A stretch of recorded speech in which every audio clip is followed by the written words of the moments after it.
Hey everybody, Trapper Dan here. Sorry we were a couple minutes late. Little technical issue there.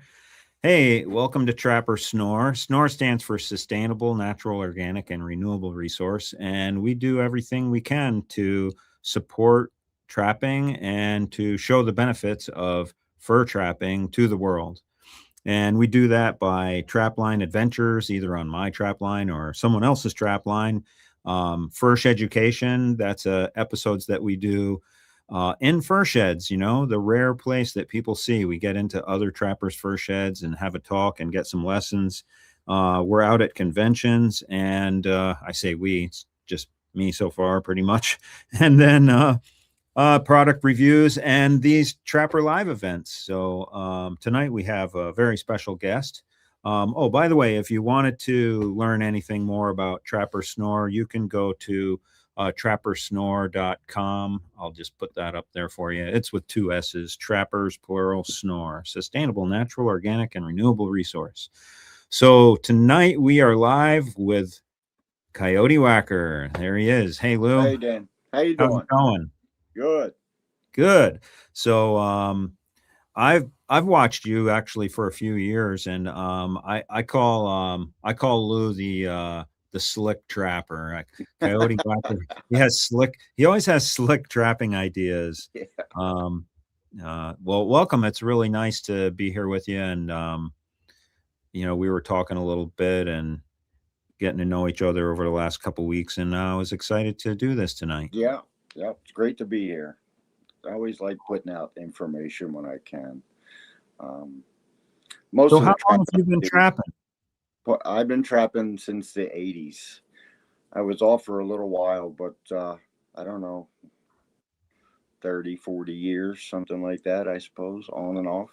Mostly uh, raccoons back in the day, but now strictly the past 20 years, coyotes and fox. Yeah, a lot of canine work. Mhm. Hey, A lot of it looks canine. like your daughter's here. Somebody said that's my dad. Yeah. Yeah, that's my Cool. daughter. It's my number one fan. Awesome. That's awesome. Family's the best. So when I say that Coyote Wacker is slick, is like when if you watch his channel, a lot of times he spends time on things outside of the box, like you could watch trapping YouTube channels forever and you could see like a million dirt holes, right?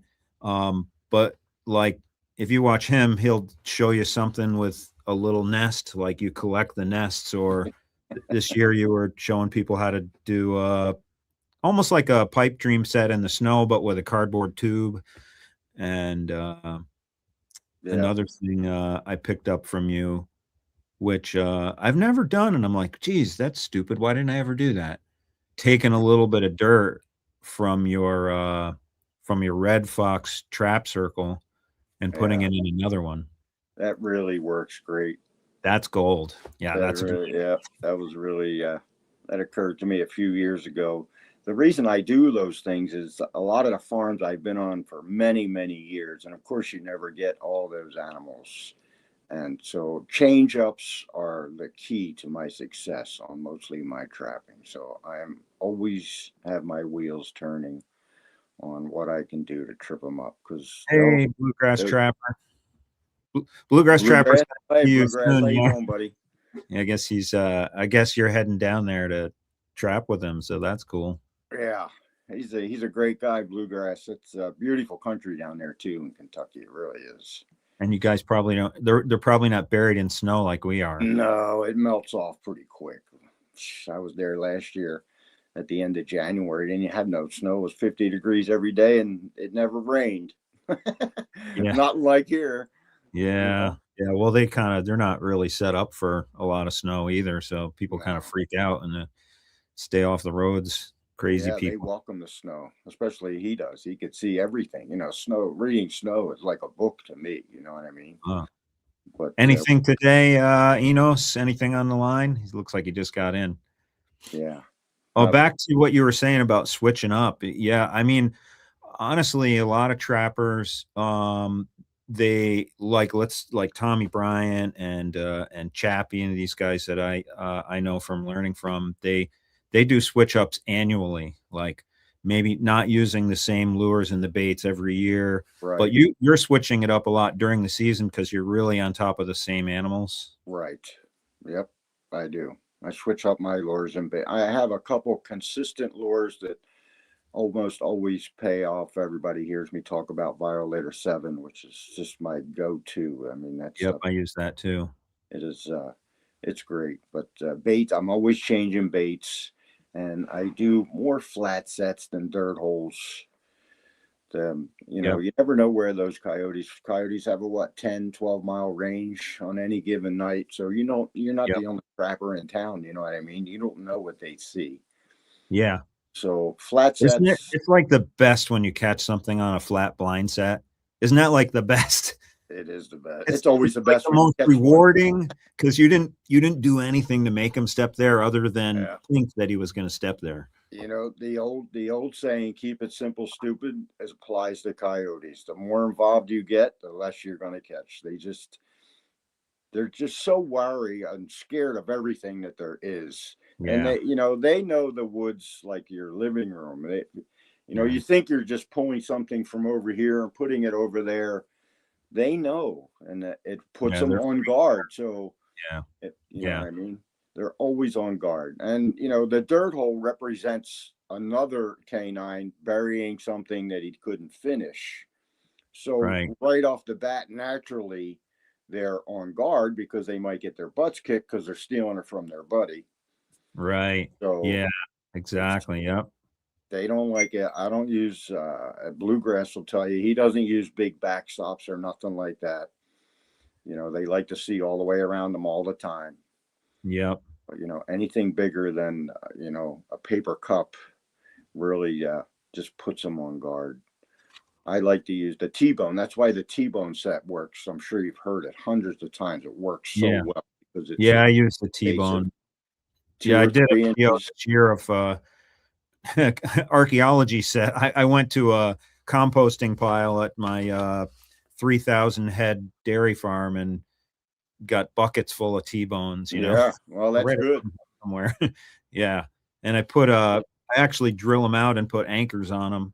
Do And you? Oh, then yeah, well, they'll steal yeah, so, they don't move. them. Yeah, and if you don't have something, if you don't put them up against a tuft of grass where they can come in behind it, I've caught my biggest coyotes. I put a trap on either side of that hole on a T-bone set Oh, yeah. instead of just trying to get them to commit to one side.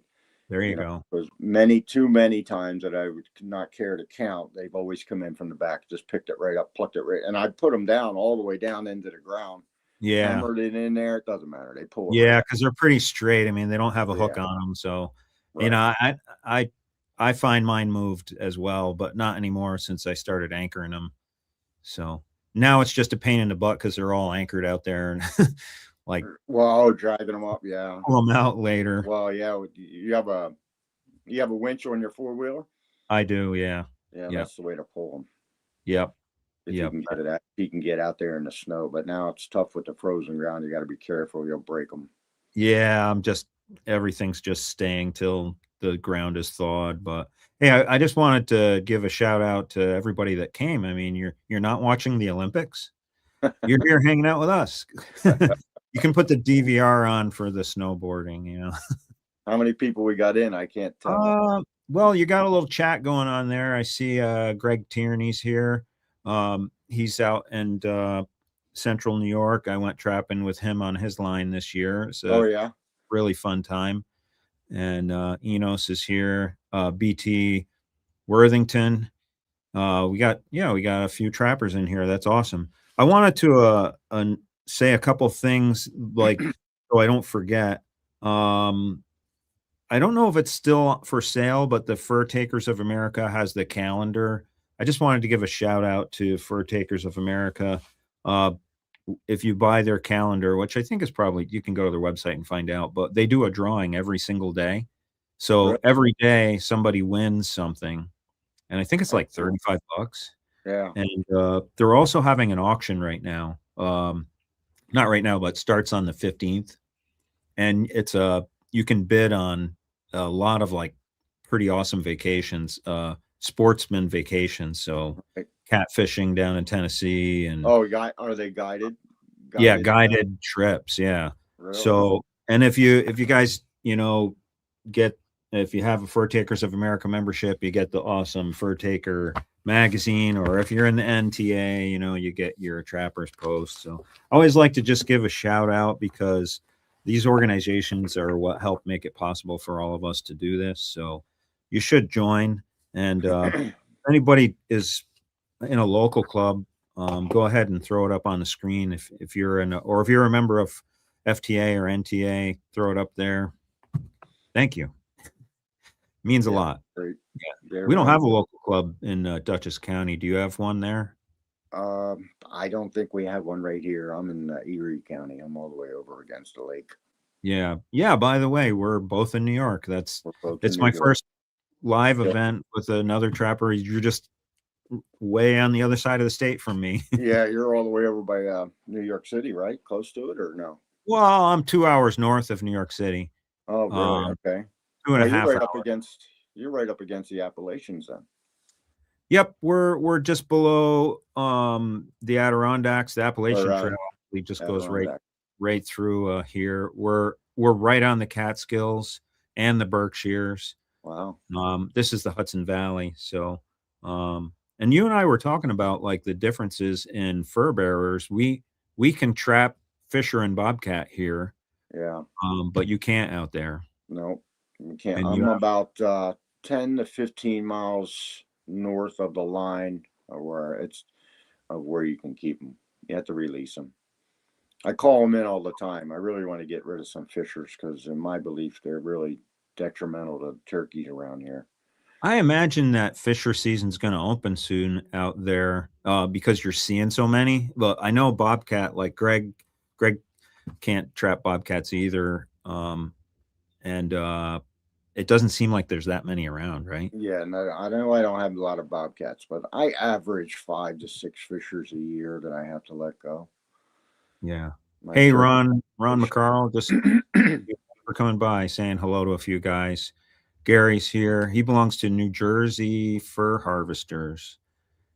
It's the state affiliated of it's an affiliate of the FTA. Okay, that's cool.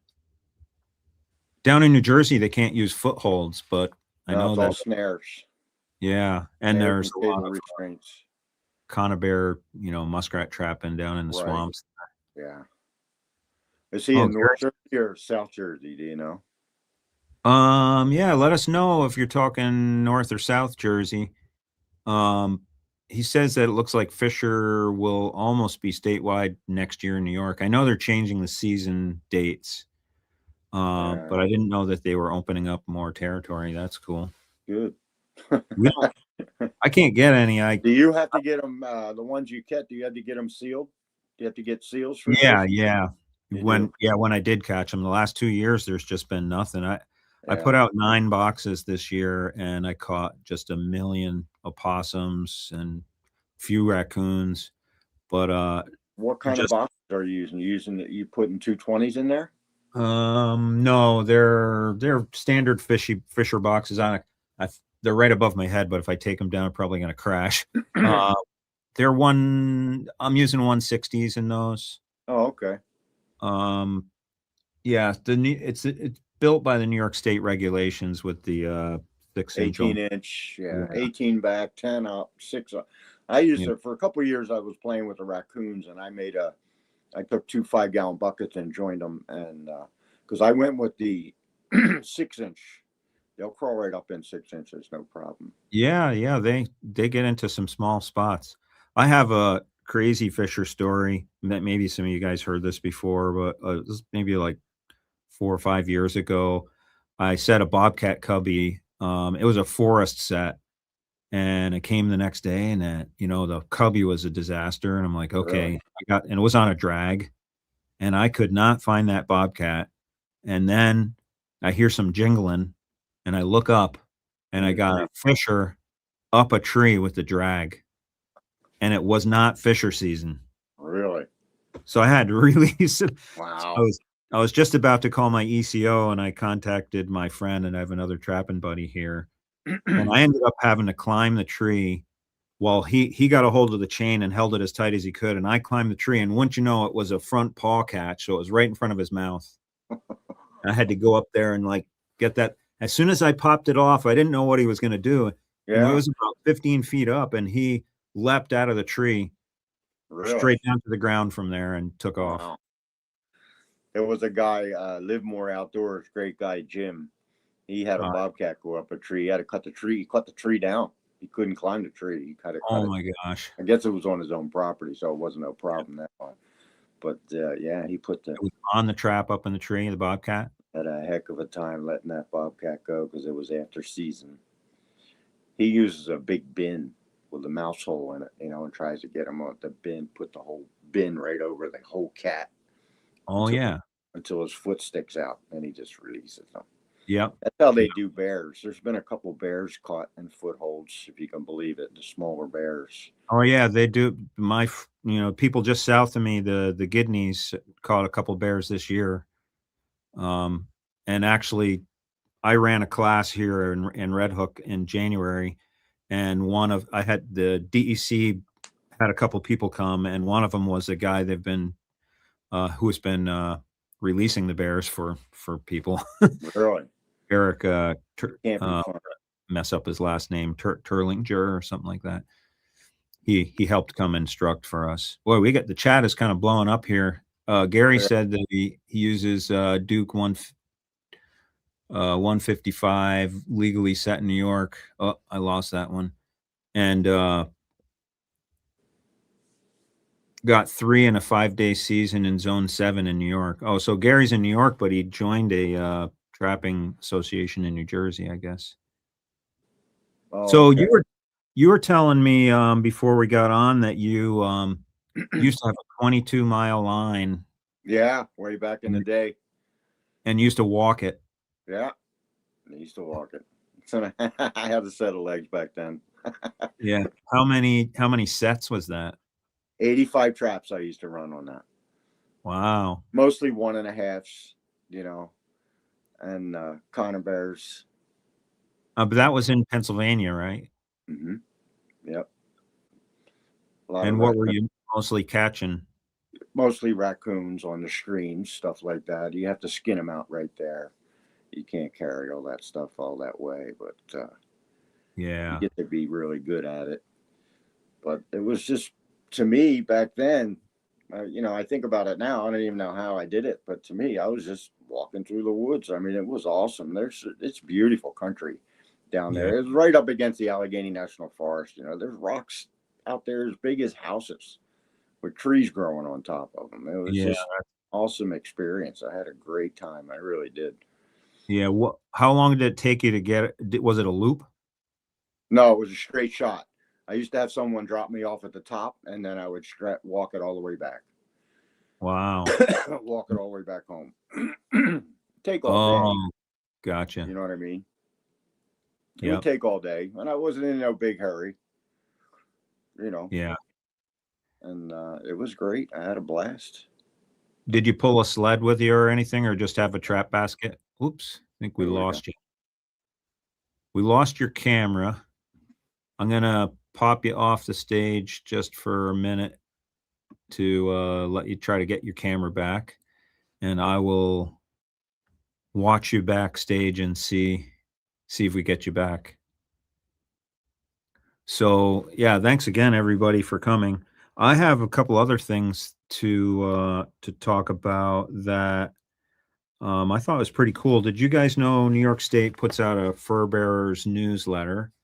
So Rebecca came to our class here that Trapper SNORR ran in Red Hook, and she brought a bunch of these. And there's some pretty cool stuff in here. Like, for example, the whole 24-25 season. It's the 23-24 season estimates of all the catches. So I was looking at this and I was like, man, that's wild. 1,818 fisher were caught in New York. This is the 23-24 season. 1,158 otter.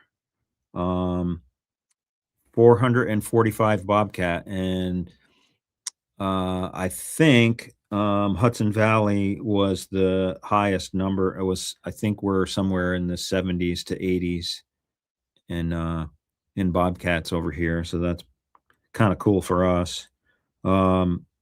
73 pine marten, 30, almost 33,000 beaver. That's a good number. Although beaver, oh yeah, beaver, that's the highest number, the highest harvest in beaver in New York State that's showing on here, and this goes all the way back to 2014. So beaver have really gone up. They've hovered around the 20,000 mark before then. And then 5,000 coyotes. The last 5 years, New York State has averaged 6,700 coyotes. That's a lot. That's a lot of coyotes that we're catching. And the other thing is that that was interesting in here was about 5 years ago, they did a diet research, or they did research on Fisher in New York. So if you guys were, anybody here was trapping back then, I was trapping, and we could only, I think at the time we got like a Fisher tag here in the Hudson Valley. Or we had to get, you had to do a trapping permit just to trap Fisher back then. So it was an addition to your license. And then the first Fisher, or maybe all the Fisher you got, you had to save the carcass and get it into DEC. In fact, I have a funny story about that because my local ECO collected the carcass in my paperwork, and it went into the DEC. And then a few months later, I got a letter in the mail saying that my license was being taken away, my trapping license. And I was like, what is this? And then I called them, and they said it's because my paperwork for my Fisher carcass was never sent in. And I called my ECO, and I'm like, I gave you that paperwork. And he's like, oh, it's on my desk. So never handed it to the boss. So once he did, they said, oh, you're okay. You can keep your license. But one of the things with Fisher, and by the way, I'm watching for Coyote Wacker. He's not back in the backstage, so I hope he's okay. I'm sure he's nervous and trying to get some technology fixed. So I'll continue to watch for him. And in the meantime, I'm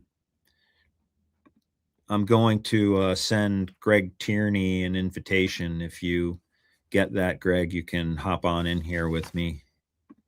But what I wanted to talk about was the diet. A lot of people talk about how fishers eat. What do fishers eat? You know, put it in the comments. What do you think fishers eat? And Greg, that link is out to you, buddy. If you want to jump in, you can. So the thing about Fisher that people talk about, let me see if I see it in the comments. What Fisher eat? No, everybody's talking to each other. So a lot of people say porcupine, right? I think they're one of the, I guess they're maybe the only animal out there that can eat a porcupine. But it's tiny. It's tiny, tiny, tiny part of their diet. It's like 2% or something way down here. This is what all the Fisher in New York State ate in that survey. So 152 small mammals and 144 fruits, nuts, and seeds. Their diet is basically split between plants and animals, omnivores, and they got songbirds, some other fur bearers like raccoons, and hey, Coyote Whacker's back, so I'm gonna add you back to the stage. There we go. And Greg Tierney, if you get that invitation, you can still jump in, buddy. I'll put you on. So reptiles, they eat some frogs and some snakes. We were just talking about what Fisher eat in New York while you were gone.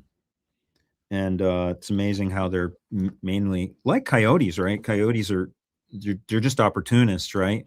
Yeah, oh yeah, pretty much all animals are opportunists. Yeah, they're going to take what's easiest. They don't want to work too hard if they don't have to. Yep. And fishers, you had that report on what they eat, but it's my belief that they've decimated the turkeys in my area. Oh, really? Yeah, Yeah, I'm it was sure. 2 years. For 2 years, I didn't see one for 2 years. I didn't see any turkeys. And I keep the raccoons and possums pretty much cleaned up. And it's just this year they started to come back. I had like 5, 6 gobblers, 2-year-olds on camera all at the same time, which was pretty cool. Oh, it's awesome. Yeah, The we turkeys. have a lot of turkeys around here. I got a whole flock in my backyard. When I first moved up here, I had a beautiful flock of 40 all the time. And then DEC, they came in and trapped them out, and they sell them to other states. Now Wow. they're all in New Jersey. There's a lot of turkeys in New Jersey. Yeah, that's The one of those regulate FDA trips is a turkey hunt in New Jersey. There's tons of them, and they got paintbrushes for beards because nobody really messes with them. My son hunts them. He does pretty well on them. He's killed this one weighed 25 pounds. Wow. That's a monster wild turkey.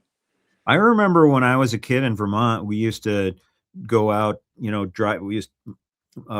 My friend used to have a Willys Jeep, and we'd take that Jeep and just go driving out in the farmlands and Oh just having yeah, a blast. And I remember counting a flock of turkeys one time over 100 is just yeah. across this field. We were just like, I'm going to count those. And That's it awesome. gigantic No, flocks. I don't think they look like that anymore there, but it's all that was, relative. When the prices go down and nobody feels like trapping a 50-cent raccoon, they're not going to trap them. So when the raccoon population explodes, yeah. all the eggs get eaten up. I mean, they just a fact of life. Yeah. You know I what I mean? I can't remember the exact number, but I had an ECO in the fur shed here 2 years ago, and he told me about a study they did in a swamp area. They had a swamp area where the songbirds were really getting devastated by the nest raiders, so they brought some trappers in and, it was a designated acreage, and they Right. trapped hard. They trapped as many possums and raccoons as they could pull out, and the songbird population spiked up 25% the next year. Yeah. So it's big You difference. know, Songbirds, as far as they go, cats are responsible for a lot of songbirds disappearing. In Australia, there's a guy over there. He's catching cats. They already lost 7 different species of birds because of the cats. Oh yeah, I yeah, forget. It's in the billions. yeah. I And mean, how many birds they eat a I think year. But six they're hundred really good at it. million, 680 million songbirds a year are eaten by house cats in the United States. Yeah, That, that's a that's lot. we're not, and we don't even not really eaten, just killed Right. because they got plenty of food at home, so they just Yeah. kill them for fun. And And nothing really kills cats except coyotes if they can get a hold of them.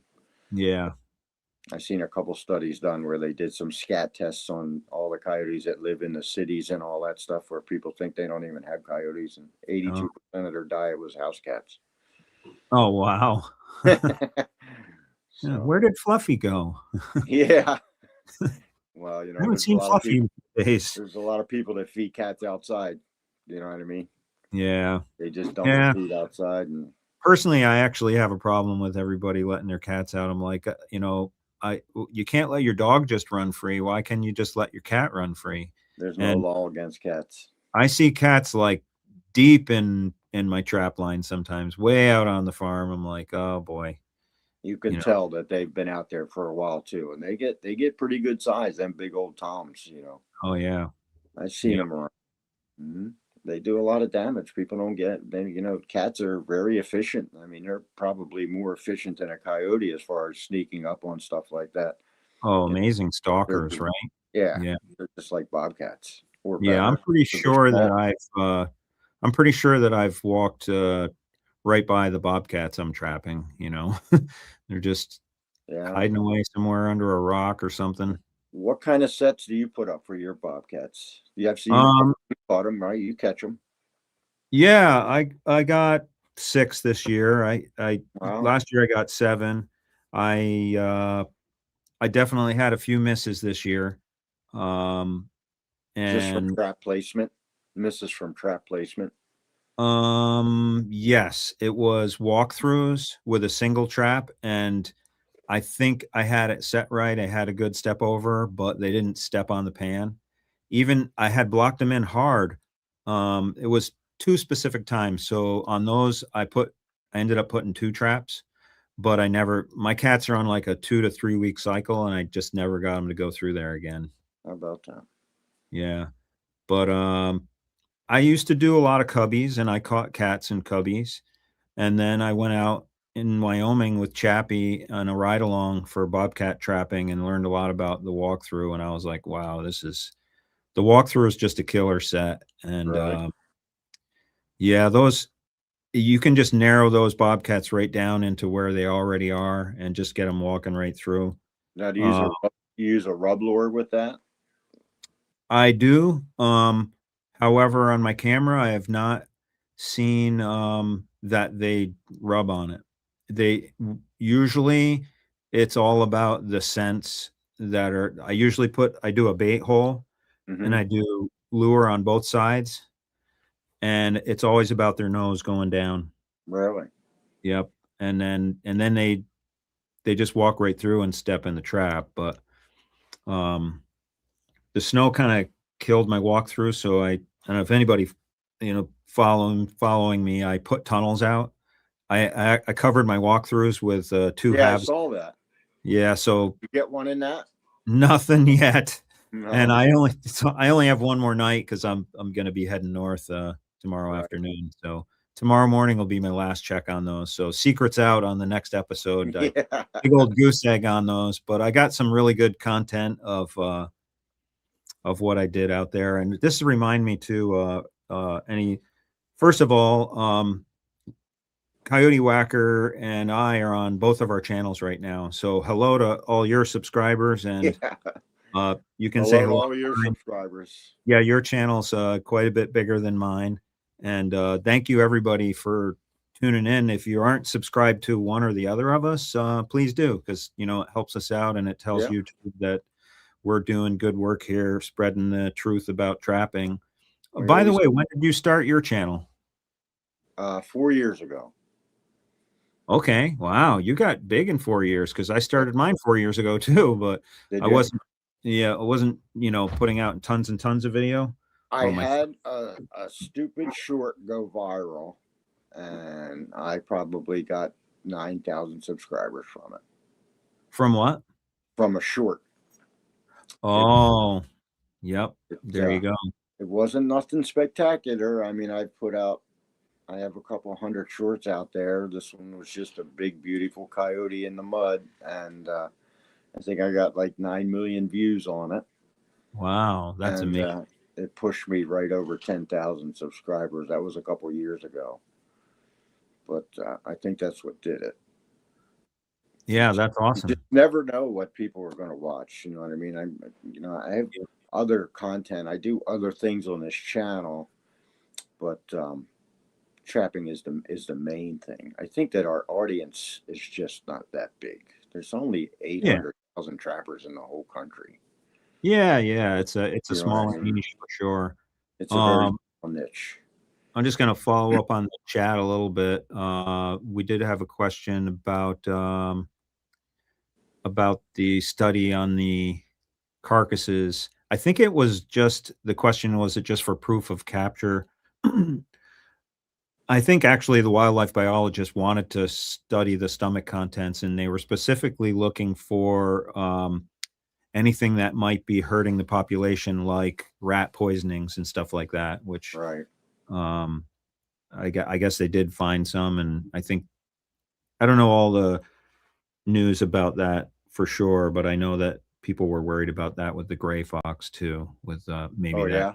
part of the decline. Do you have But any grays out there?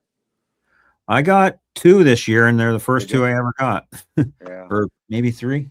I got three. Um, I love the gray fox fur. They're nasty Oh, little suckers. beautiful. Yeah, I They got want 'em. attitude. They are beautiful. I think they're a lot prettier than the red. The red is more like a silky kind of fur. The grays tend to be a little coarser, but I think they're a lot cooler looking.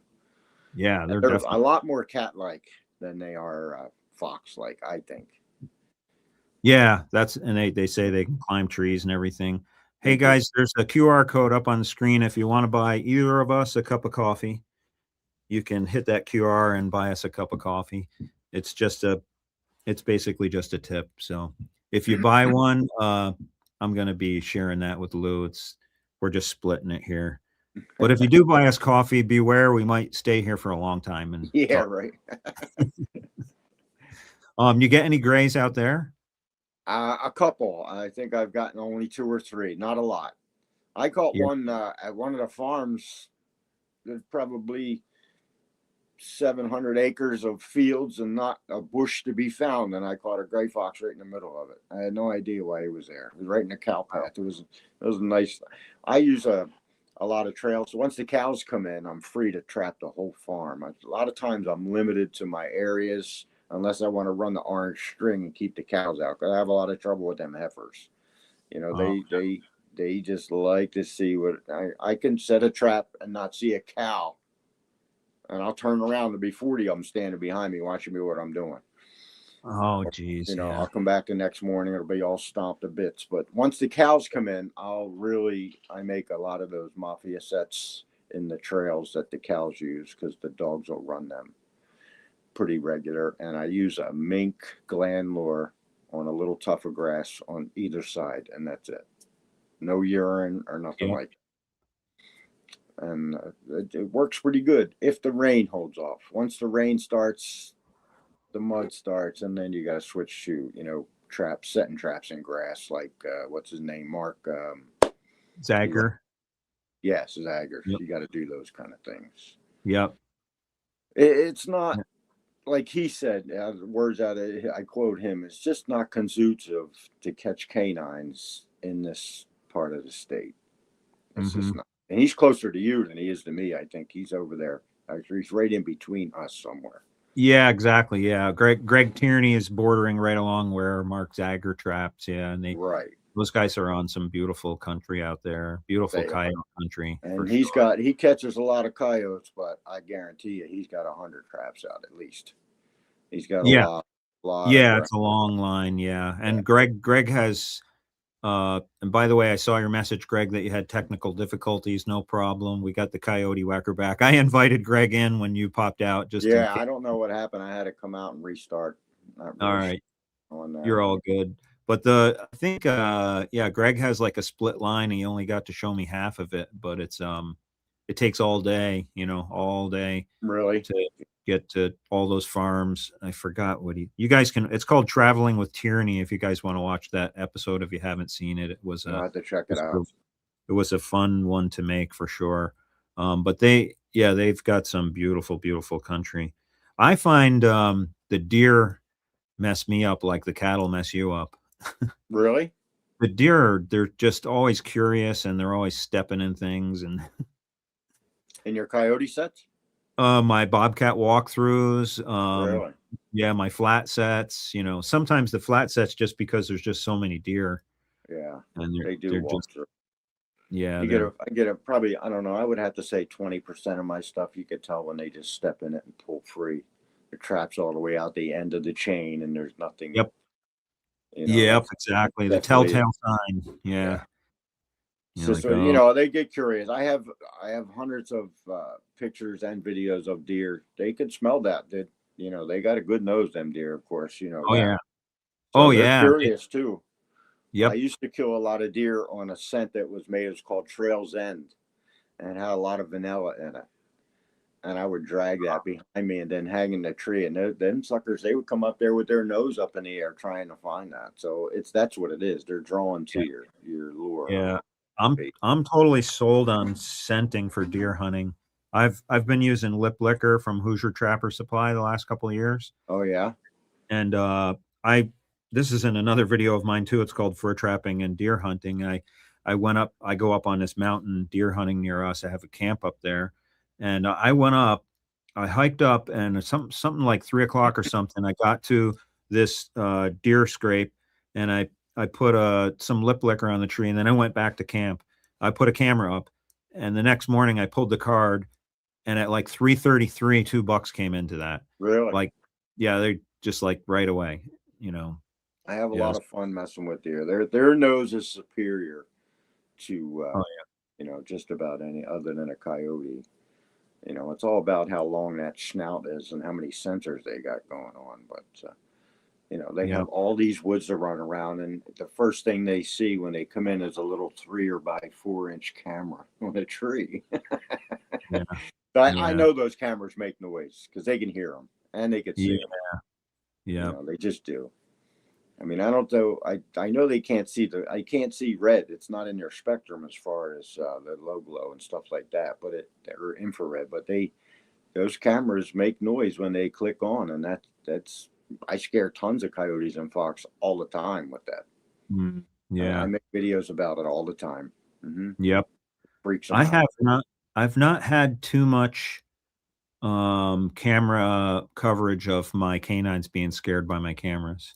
Not very Really? much. Yeah. I mean, in Do you put them up the last high? 5, 6 years, maybe a handful of times. What kind of cameras do you use generally? Guard Pro. Oh, okay, yeah. Yeah, all my cameras are Guard Pro. I actually, I know, I said this in an episode that I'm going to do a review on this one because they sent me this one. It's the A60, and I'm getting, I just had too much going on when the storm came through, so I Yeah, haven't put it out yet. But I use the A3S, I think it is. I'm yeah, going to put them side by side when I review them, but I can say right now that I'm really sold on these Guard Pro cameras yeah. because They're pretty number nice. one, the batteries last forever. They're like Right. one set of batteries like does you the whole season just about. And the other thing is I had one of those where the screen went, Mm-hmm. and I have no idea how old that camera was, but I contacted their support and they're like, "We guarantee our stuff. Just send us a receipt." So I sent a receipt of a camera I bought. I don't even know if it was that was the one. Really? And they sent me a brand new camera. That's Like, good. yeah. Which ones I do you use? Well, I use spy points for when I want to see what's going on, but when I just want good video, I have the old Bushnells. I love them. They're like $79 on Amazon. They take great Oh, video. They have yeah, sound. cool. Some of them they do make more noise than the other ones. Some of them I write on the back because if I have one and it always scares the animals, I write it on the back. If I have one that never scares the animals, then I know which ones to use. But I just got Mm. my first Guard Pro right here. I got the Wi-Fi one. Yeah, I So saw that. Yeah, I have one of those Wi-Fi ones as well. Yeah, I'm taking that deer hunting because I'm going to put it behind me and look what's on yeah. behind me on my phone. Your eyes in the The back of range your is head. great. I had it Yeah. all the way down the end of my driveway. It was like 150 yards. I It's got still, one of those a few years ago for my chicken coop so I could, watch the raccoons yeah, getting. nice video too, crystal clear Yep, on the their video. video is it's really good. So Yeah. I ordered, they asked me which one I wanted. They said, pick the one you want. And I thought, and I wasn't paying attention. I must have been busy. And I thought I wanted a cellular because I like to keep, there's some spots that are hard for me to get to. Oh, there you go. So I like to keep an eye on it with a cellular just to see what's going on. And By the way, I wanted to talk about the places you get to. It looks like from your channel, you're really kind of like on a mountainside. Are you do yes, that's my home range. That's all behind my house. It's all on the bottom. I live at the bottom. I'm right against a creek, and everything I do is up, which is wow. not, which is a lot of fun when I can get up there. But my four wheel, it's so steep that I'm limited as when the snow gets too deep until the snowmobiles come through. I got a trail that comes right down that mountain that they groom. Once they groom it, I can get up there, With your but I can't four-wheeler on the snowmobile trail? with the four wheeler on the snowmobile trails. Yeah, No, yeah. but Once it it's it's hardens up, right? it's a nice piece of land that I get to play on here. I'm pretty spoiled, but Yeah, it's that's only nice. I mostly don't trap here because I can't get on my farms because they're out in the open. Snow gets too deep, and then I can't. Gotcha. But I have to wait. A couple times I took the farmer's tractor to go out there and check my traps when I had stuff out and the snow blew in. I would just jump in his tractor and take that out there. Oh, that's I think nice. I think I made a video about that one time. I never That's drove a tractor in my life. He said, "You just push it forward." But wow. What nice you were science telling that. me earlier too that you make some of your own baits. I think this week we were talking about it. Uh, I you were do. saying, I love what was playing it? You use my deer own bait. liver? I use a lot of deer liver bait. Yeah, it's hard to work with. It's very liquidy, so you can't just take a piece of liver and put it in a grinder. It's not going to grind up for you. It's just going to come out like tomato juice. So you can't really work with that. So if I'm using liver and I want it as a base paste bait, I'll parboil it a little bit, get it to tighten up, and then that enables you to grind it. Got you. Okay. That's an old dog's trick. And Liver. without like giving out your formula, what kind of other things Yeah, do I you? have other additives. I put the normal stuff, glycerin. It depends. I'll have some for winter, which has a drop or two of skunk in it, and that's pretty much it. I don't use a lot of other stuff with the liver paste bait. Just the liver itself will catch just about anything you want to catch in a canine world. Even if you were to feed it to your house dog, he's going to love you for a week. Just a piece of boiled liver. They really go for it, and that is always. I don't know if you ever seen any kind of canine kills that they always eat those organs first. The liver and the heart are the first two things to go because they Yeah. need those nutrients, especially in the winter. It's all about, I preach it all the time, it's all about amino acids. Yep. They Yep. need the fat. Exactly. The Yep. fat They is need what it. keeps them alive, and us too. Because there Yep. was a guy on that show alone that he shot a moose. Moose don't have no fat on them. And they took him out of his organs were shutting down. That's all he was eating was red meat and didn't have any fat in it. Yeah. He couldn't catch a fish. You catch a Yeah. fish, you're in good shape. Yeah. But he couldn't Exactly. catch fish. He couldn't survive on just moose. Yep. But canines are the same way. They have to go for the fat, Yeah. Especially in nutrient. the winter, they need So that energy. I like the So liver as a base bait. I mean, you can add anything you want to it, of course, but it is you can't go wrong. I don't have access to Bobcat, which I did. I wish I would because yeah. that's a favored bait. About Yeah. I half. was telling you, every time I catch a bobcat, I carve as much meat off it as I can and Right. chunk it up, bag it up. So I got a freezer full now. So And guys that I know that use Bobcats, they still add fat to it. Any kind of right. fat, Yeah, it's super lean. Yeah. right. Right. So, You gotta have some fat in there. you got to have something in there. I mean, it's Even if just you use the nature of bacon. the beast. Yeah. The possums will eat their way in there, but they'd be hard pressed to continue eating that. Just doesn't do it for them. It won't keep them alive. You know what I mean? Yep. And tallow. Ferris Grump said that he put a chains on his ATV, and that was a game changer. Yeah, I've I never. always change year round. Do you? Yeah, because it's not my four wheeler is not 4-wheel drive either. Oh, It's an wow. old one. It's a 99. It's old. I would It, never get where I have to go with just two-wheel drive for sure. yeah, But maybe with chains, I don't know. I missed an opportunity to buy a big 4-wheel drive one. I just couldn't do it at the time. So this one, I baby this one. I don't beat it. I just make it so I don't have to walk.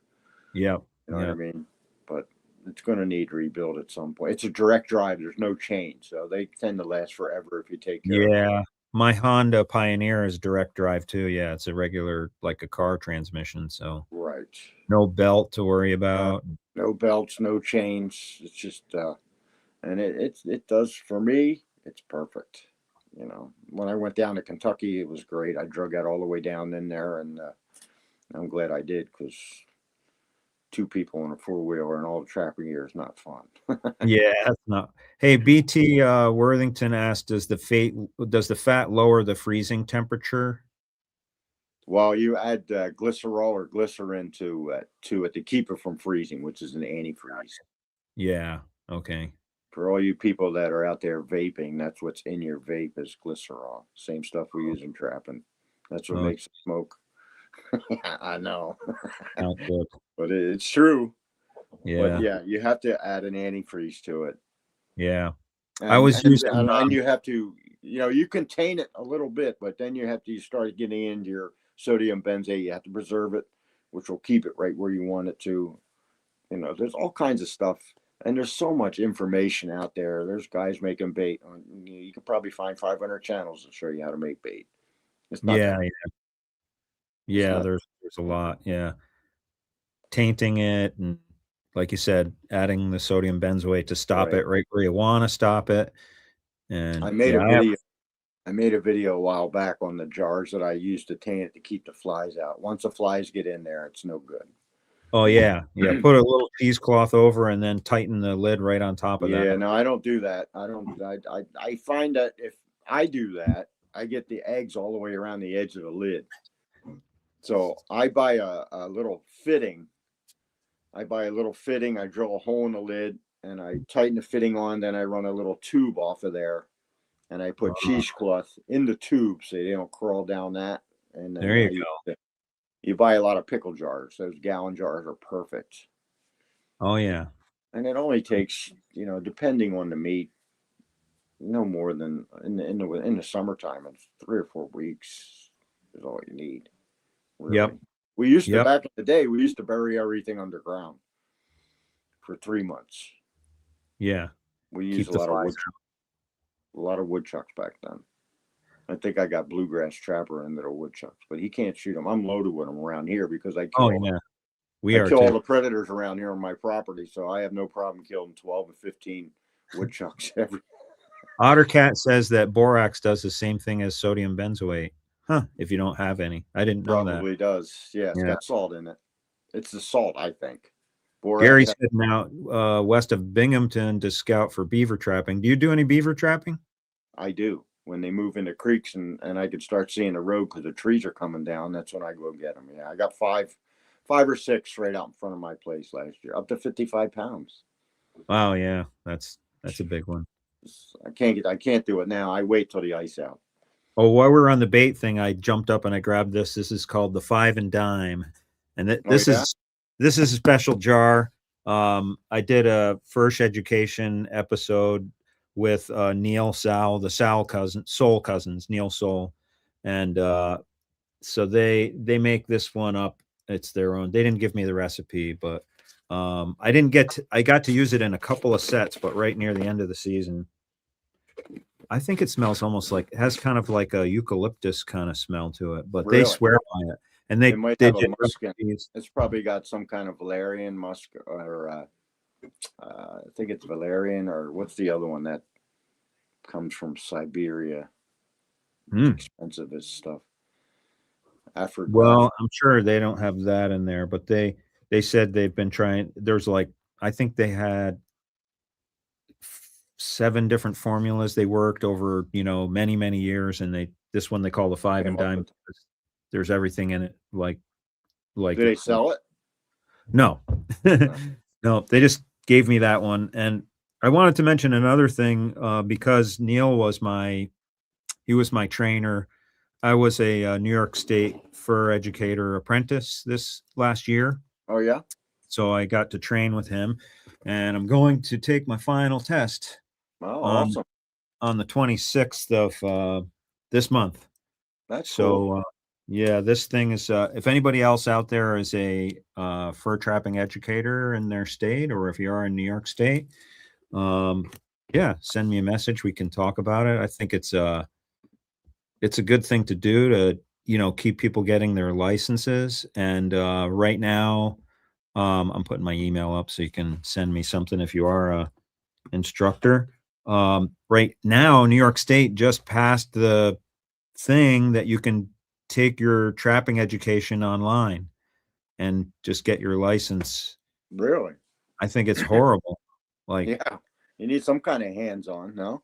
yeah, yeah, I can't even understand how they can let that happen, that people can just sit in front of a computer and then go get their license and then go start setting traps. I mean, it's gonna cause problems for us probably because people are not gonna be educated. It's all about money, right? Yeah, I guess so, right? It's all about Taking money. more people, anyways, spread the word that people should take the class with an instructor, and then you know, some of us need to become instructors. It's all volunteer.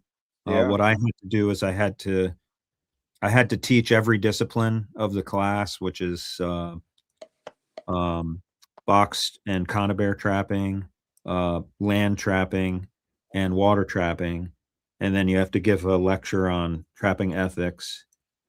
And then you have to do an online class for being an instructor. It's more about character and Right. Well, making they have a best. Do they have a ethical. best practices?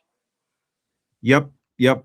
Best management practices, and then you have to read this manual. This book's about 8 hours of homework, not too bad. And then on the 26th, it's from 4 to 9. So I'm not really sure what happens there. I'm supposed to bring Yeah, all this stuff to prove that I did it, and that's cool. yeah. So you don't teach. Y- I'm a licensed. I can't even remember the name of it. Wildlife nuisance control officer for New York. Okay. Yeah. We're Yep. allowed to use snares in this state if you take the course. Do you teach Right. that? You took the cable restraint I didn't. course. I didn't take it because I don't use them. But Oh, I was okay. wondering if you teach that too. Nope. This is strictly for being a trapping educator for licensing for being a fur bearer trapper. Okay. So not for wildlife nuisance operators. That's Right. a separate test. Taking my email down there. Sorry about that. Didn't mean to leave that stuff hanging up there. Nobody bought us a coffee, I guess. That's okay. You don't have to. But if you're new here, if you want to buy us a coffee, that little QR That's screen. because we're all trappers. We're cheap. You know that. We Yeah, make everything exactly. you can possibly make and not have to buy it. Yeah, yeah, it's true. So you are heading to West Virginia tomorrow? I'm hoping if the weather holds, I'm going down. My buddy's got a few hundred acres down there. Nobody's trapping it. I don't have to bring my four-wheeler because he has a side-by-side, so I just have to get down there with my traps and like 10 buckets of dry dirt, and I'm on my way. Oh, So that's awesome. next week, I'm hoping the weather holds. I see a little bit of rain in the forecast, but it's so steep down there that the water runs right off. you know, Wow. How many you know, traps and what kind of traps are you packing? I am going to bring all my Duke 550s and 450s, and then I'll probably bring about 30 of the Duke four-coiled 1 3/4 offsets. And then Okay. my backups will be my Duke number twos. I'll probably bring about 50, 60 traps just so I can change them out when I have to. And Yep. I intend on getting a Bobcat this time. I went all the way to Kentucky just to get a Bobcat, and I didn't get one. So Uh, I'll be double so trapping. I'm double trapping everything as far as if I think there's a Bobcat in the area because you're allowed to trap them down there. so Ferris Grump, I see that you were an instructor in Ohio. That's cool. Awesome. Thanks for doing that. With the licensing, is it a lot of money to get a license for West It's Virginia? a little over $100. I didn't get Okay. it yet, but I did do a little bit of research on it. It's a little over 100. That's a bargain, really. It's not that For bad. Kentucky's the same way. I think I paid $120 for Kentucky's license. I just got a fishing license for Vermont today. I'm from Vermont and I'm going ice fishing this weekend up there.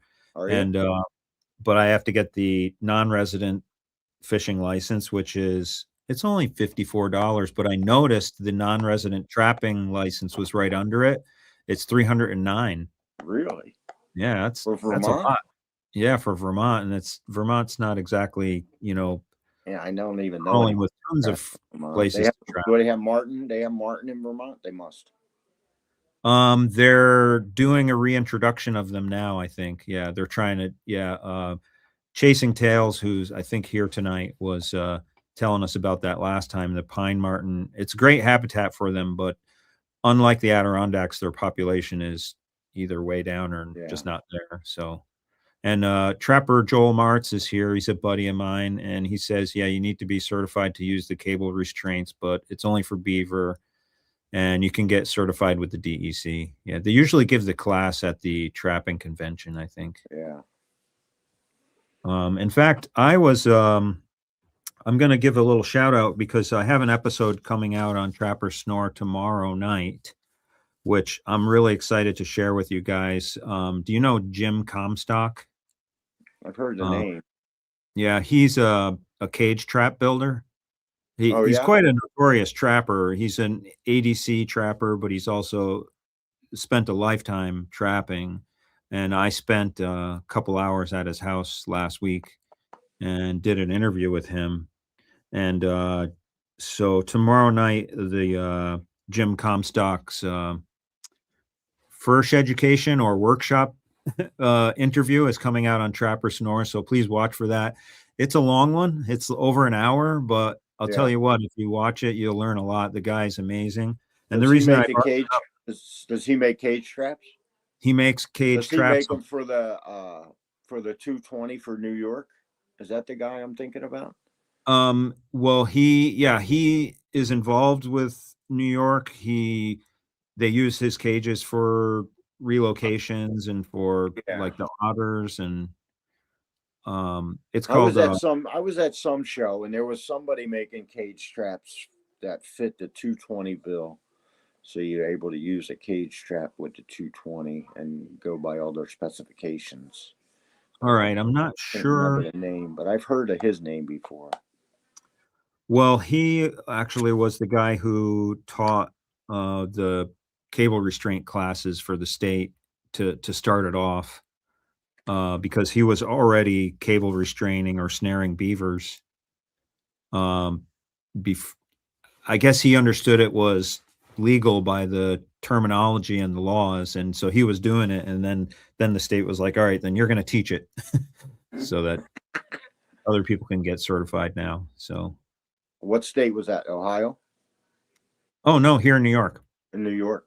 Oh, okay. Yep, yep. He lives up in Gansevoort, and yeah. Anyways, watch for that. If you got, Yeah. grab a bowl of popcorn and sit I back watch and I listen. He watch has so some much amazing YouTube. stories. It's probably not even healthy when it comes to trapping. I mean, you learn a lot of stuff. Even me and you. It's Yeah, just no, I'm always on. everybody has a different way of doing things, and and for me, any kind of change up is that goes right in my Rolodex. Yep. Them young kids probably don't even know what that is, but Well, I was saying before, that's why, you're the slick trapper. I like your ideas.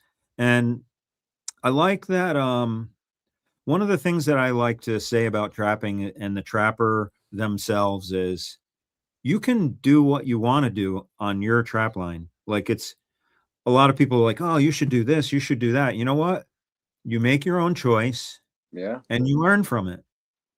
And that's what I like about watching you because you're always like you're trying something with a little twist. Like I said, like the little nest, you collect those nests. yeah, those birds nests are great. I use them all the time. Yep. I I throw mean, sometimes I'll throw a squeaker in there, you know, and those mouse squeakers work pretty good when it's nice when the conditions are right and you're in the middle of the field and you get one of those quiet nights. It pulls them right in.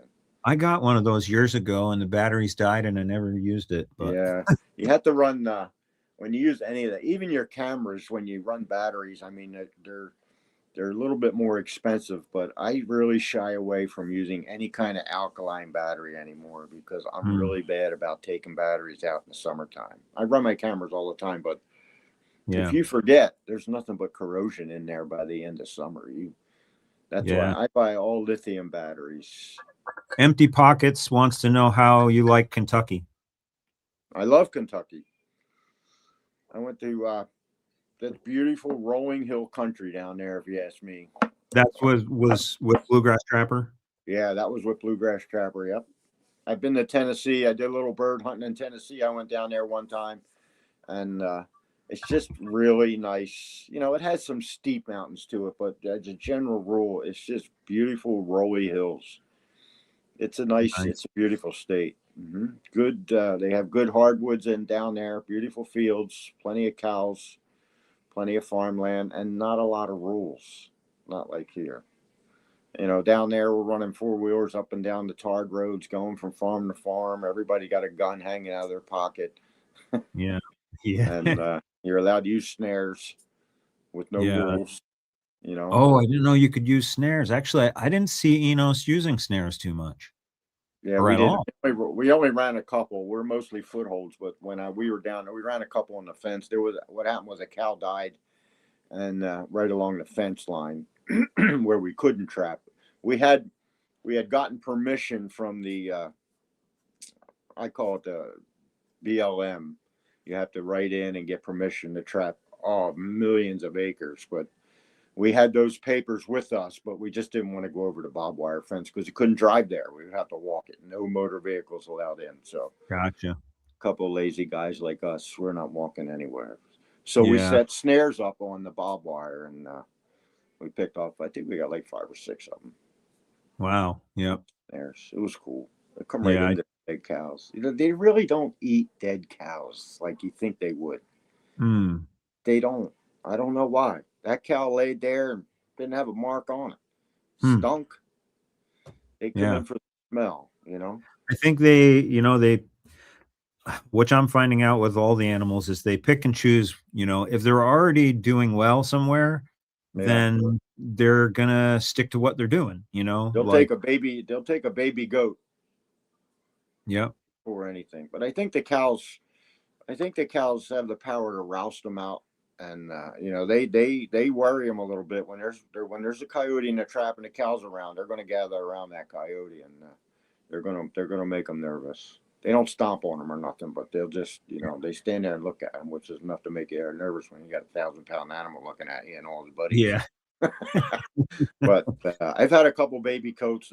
They'll come in and snatch them if they get too Mm, far away from the farm. yeah, Of I'm sure. course, Yeah. the birds. I mean, Every farm has a place where some of the dead animals just have to be buried. So, and when times get tough, they're going to come in there and they're going to dig them up. That's what they do. yeah. Now for the chat, you guys can I'd like to ask you a question if you throw it up there. What's your favorite animal to trap? It's kind of an audit. I'd like to see what you guys like to trap. For guys Uh, in the chat. yeah, just see what people say, what they Yeah, like. Um, I I mean, I like everything. I mean, mostly, I've been excited about bobcat trapping because I've been able to catch some and learn a lot about it. So it's yeah, that's been great. 6 is great. mm, Is there a limit in this state? I don't even nope, know. there's no bag limit. Yeah, No bag limit, huh? yeah. I mean, I could get more if I had all day to trap, and I could go to all different properties. Because that's Yeah, the thing is, yeah. It's all about getting the property. it's yeah, you gotta You got to get you out gotta there and knock be on some prepared. doors. Yeah, I It's mean, I have the permissions, but I didn't get to about 4 of my spots. I just never got there because as soon as the snow got too deep, I couldn't get out there. So, yeah. Uncle Buck's canines, Empty Pockets is beaver and bobcat, and I don't know how to say it. Shavio Outdoors, Shivo, Shavo. that's probably my son. Shivo Outdoors. That's a YouTube channel. Oh, okay. That's my boy. Lynx, Lynx and Badger and Wolverine. That must be Yeah. up in Canada. Yeah, we used to watch oh, I can't think of his name. There was a guy who used to run his trap line with a plane. I haven't Oh seen yeah. him. I haven't seen him. Isaac. I can't remember his last name. But my son bought a couple pelts. He gave them to me. He bought this beautiful Wolverine right here. Oh, that's awesome. He bought this guy right here. You can't even get the whole thing on camera, but Oh, you know what you were showing me before? Could you show us? Is the skulls you have? oh yeah. So so this is just a regular, I would have to guess 45 to 50 pound coyote that we catch here in New York. Yep. And I'm going to compare it to my friend Montana Wolf Trapper. I'm sure you know who he is. He's a good friend of mine out there in Montana. Oh, Yep. Paul. yeah, Paul. I went out there. I was out there for a wedding. I went to see him, but he was too busy. I got to redo the Joel glue. he says that coyotes prefer venison over any other carcass. Yeah, that makes sense. And this is compared to a wolf. Yeah, look at that. Yep. I don't know if you could see it. Oh yeah, you got it up there. But It's that's how amazing. much bigger they are. And they got some big old chompers on them right there, boy. That one's Yeah, broken. they're something else. I have been watching Paul, and yeah, I guess the wolf trapping is over now out there, but it's tough, man. We lost There you we go. again. Must be you bumped your I think he bumped his camera with a wolf tooth.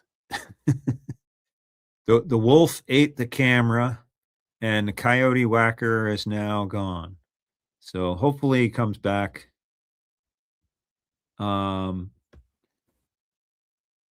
what was I gonna say next? Oh, anyways, um, this guy, Jim Comstock that I that I interviewed. I hope you can watch that one. Tentative to put out these like 1 hour long videos. The last interview I did was about Trapper Sharp Knives, and but I tell you what, I've watched the video like 4 times, even after editing it, because there's so much information. So just put it There we out there. Hey, I was just rambling. We thought you got eaten by that wolf's skull. No, my battery's getting low on my. I got it worked out for right now. I don't know. All right, cool. Yeah, I But mean, believe it or not, we've been talking for a while here. We're over. This is the longest show I've ever done, and did we get a probably. lot of people in? I can't. I don't see the stats. We get a few people in here at least.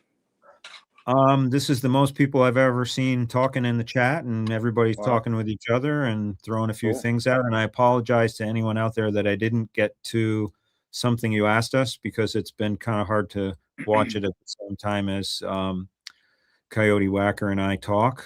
But Yeah, we could talk for weeks. I know we got on the phone a few times, or on the video, and we just go on and on and on. It's Yeah, especially interesting because you're here in New York with me, so but you have a totally different trapping area. it Uh, is. Yeah, you and probably you got nice feel. It gets the flatter, the further east you get, it gets flatter and flatter, right? You got some nice big fields out there and all that, or I mean, we have I'm lucky to be on a couple of basically just crop farms here in Red Hook, yeah. and it's got a beautiful river going through it. I mean, so it's nice. You ever thought about trapping the river for beaver? Oh yeah, yeah, I do, and Do you? I can't wait That's pretty cool. to start again. Yeah, I How's caught. that go? You find banked ends? Well, I've got few beaver spots where there's actual lodges, and then um on this particular river, on this piece of property, yeah, there are no bank dens that I know of. But last year I was just catching the spring beaver on the move. They're just all of a sudden I saw the sign, and I was catching them. So Yeah, that's cool. yeah, I I don't I have hope any of to. that stuff. I catch them on the streams. They're no huts or nothing. They're all bank beavers, but I don't Yeah. really like to get my feet wet. I don't like to go in. Did you ever watch 3:30 Maniac? That guy's Oh crazy yeah, yeah, right now yeah, in water. But I yeah. just my favorite set is to find a poplar or an aspen, and I'll just wire it off the bank. And when something chews it off, then I know that I got beavers. They move Yeah, in and out of here. It's pretty weird. It's a pretty good sized creek. interesting. So, and Yeah. there is a couple places where there could be putting a bank in there, but one year, some years I see them, other years I don't, and I'll catch almost all of them when they do move in. It's usually a family group of four. Ah, You know, interesting. Joel was telling me this year the family, usually it's odd numbers when he's pulling out families. I really. got a group of 5 at one place, and he's like, "Yeah, you probably got them all." Um, but I'll be Yeah. going back as soon as it thaws out. We got a couple questions on beaver trapping. One was about in New York if we have to stay a certain distance from the huts and dams, and Yeah, that's it's a like yes. 15 feet. Yeah, 15 feet. Yeah. We have to be away, which is a bummer sometimes, because you're like, oh, you see that run coming right. That 330 maniac. He's just throwing those right on the lodge, and they I just know. come out They and get just caught. always they in this state they just tie your hand one hand behind your back. You know what I Yeah, mean? It's just crazy. But if I get hired to do a job, then you can do whatever you want with that piece of paper that they give you. They don't care. Yeah. Put the dam out, and Right. Yeah. If you most get of the a nuisance they're permit. so if they've been there for a while and that water starts running out that dam, then I don't even use trapping. I just get them another way because they come right out. And I'll just, if I'm there to eliminate them all, that doesn't take very long. But it's amazing to watch them try and plug that hole. I study them before I take them out. They're just crazy. The best one was I took just like a 1 foot section I took out, and the water's running. 10 minutes. Here he comes, or she, I don't know. Does a drive by, sees where the water's coming out, and then she swims out about 10 feet away from there, goes under the water, and then comes up with this big giant pile of freaking muck and goes right in that hole that I just got done making. Oh my gosh. Yeah, it's crazy. But as soon as they hear that water, they're coming out. They're gonna fix it because that's how they get around. They're no good on land. They don't have any legs, so they're easily catch, and everything eats beaver. Oh yeah. I That's mean, the preferred bait. it is a great bait. That is for sure. And I mean, I love beaver. They're amazing. I love skinning them. I love catching them. It's Yeah, probably my second most favorite thing to trap because they're just an amazing animal. And they are. It's we have it's tons of them. amazing that something that big is swimming around out there in the creeks where you trout fish. you Oh know, yeah. And those oh fish. yeah, so Joel did mention because the rules change a little. If the otter season's open, then you can trap 15 feet from the hut, and you can trap on the dam as long as otter seasons. But when otter season's closed, then you have to get 15 feet away Oh, from the dam. damn. Yeah, we can't keep otters here either. Can you keep otters there? Oh yeah, yep, Really? I yep. got to move. Yeah. And in New York, body grips also have a trigger regulations on them. Yeah, that's Oh, right. yeah. You got to wire the trigger together and move it over 8 inches. Yeah, you have to leave the gap for the otter to slip through. Yep. Right. Yeah, they eliminated what is it, the 280? Can't even use that trap because you don't have 8 inches to move the thing over. Oh, gotcha, gotcha. Yeah, I have one 280, but But I you know only what I'm use going to try this year? I'm going to try the floating beaver thing with the 330. Have you seen that yet? The floating beaver setup? Beaver. no, it's a float. Yeah, it's a float. Looks like a giant V. You could put a caster mount on it, or you could put twigs on it. I like to shave the edge of the twigs. It exposes that green on aspen or poplar. And the 330 goes right in the wide part of the V, and it's like a floating muskrat trap. Wow. Beaver Huh. swim up to it, and you at the bottom of the V, the back of the V, you drill a hole and you drive a stake right down into the mud so it rises and goes up and down with the water. It's pretty Oh, wow. cool. Yeah, look it And up on YouTube. It's pretty cool. and it's anchored right there. Anchored It's right there. It's got a 330 in it in the water. They swim right huh, up to it and swim right in the trap. huh. It's almost like when you drop your 330 down like on a swing, through the ice or something like that. But Yeah, it's not going up and down. This is actually changing with the water level. Huh. changes with the water level. Yeah, I'm gonna build a couple. You just need some styrofoam and some 2x4s. Yeah. Nothing. One more thing I need to do. Yeah, right. One more project. Another thing to pack in the fur shed or, store Well, somewhere, you know. I got the foam. I think they were using regular styrofoam, but I think the closed cell foam would be hold up a lot better. I used to Oh make yeah. flow types all the time, and I always use the closed cell stuff because that lasts forever. Nothing Yeah. happens with it. But I'm definitely going to make it for the creeks that I live on. I think it's going to be cool. Yeah, it's awesome.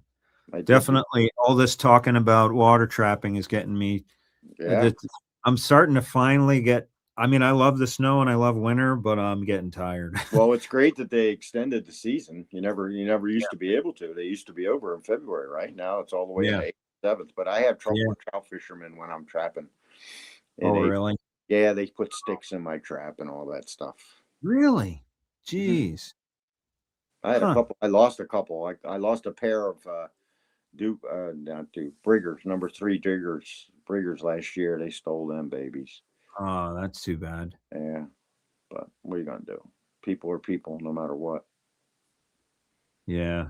I Yeah, haven't had any trouble. Nobody can go trout fishing where I go beaver trapping. It's because yeah, I really I go in some hard to go spots. Plus, it's also private property, so yeah. don't have to worry about it too much. Well, everybody came here and it's been a awesome community tonight. Thank you so much. I'm Trapper Dan with Trapper SNORR. SNORR stands for Sustainable, Natural, Organic, and Renewable Resource, and I'm dedicated to showing the benefits of trapping to the world through YouTube content. And Coyote Wacker is one of my buddies now, with content creator. We're on both of our channels right now, and it's been really cool. I can't believe so many people came, and we wish everyone a lot of good luck. We Be do. ethical. Be Do ethical and be safe. Yep, be safe, and try to teach some youth. Uh, do whatever you can to get the youth involved with trapping so we can save this, because we're not getting any younger, and we need them to get excited about it. So And that's good. uh, what I was going to say, one other thing, I forgot what I was going to say. Oh yeah, watch out for uh, what do are you guys going to be doing an episode together? I'm kind of excited about that, actually. You and When I Bluegrass get to Trap. yeah, it'll be just me. Yeah, Okay. in West Virginia. He doesn't trap. I'm going to teach him how to trap. But yeah, I'll be Oh, doing a couple of those. oh, got you, got He raises quail and stuff like that on his farm. So he's got some. He's sometimes he takes. He's already learned how to use dog proof. Some really cleaned up the raccoons. I think he got like 15 raccoons. Oh, nice. That's great. So you're teaching somebody, and then you're getting Yeah, in some he, fresh ground, and he's you're having getting trouble with the canines, and I got to show him what to do. It's hard to explain over the phone. He yeah, doesn't have. He's way out there, so he doesn't have any reception. I think he finally got Starlink, but for him to watch YouTube channels, that's a whole big thing. oh, He yeah. doesn't have the Wi-Fi that he needs. So Well, that's awesome that you're going there to teach him. yeah, it'll be fun. He's my buddy. We grew up together. I've known him for 50 years. I Yeah. shot a deer in his backyard when he was 13 years old, and then we've been friends ever since. That's awesome. Well, it's been great to visit with you. Thanks again for Oh, it's everybody been great coming. too. It was Watch for my some pleasure. more live events. We'll keep things going here, and good luck, Yep. everybody, getting ready for water trapping. And have a great night, everyone. And Lou, hang out in the backstage with me for a bit, okay? Okay. All right. Thanks, Thanks. guys. Bye bye. Bye bye.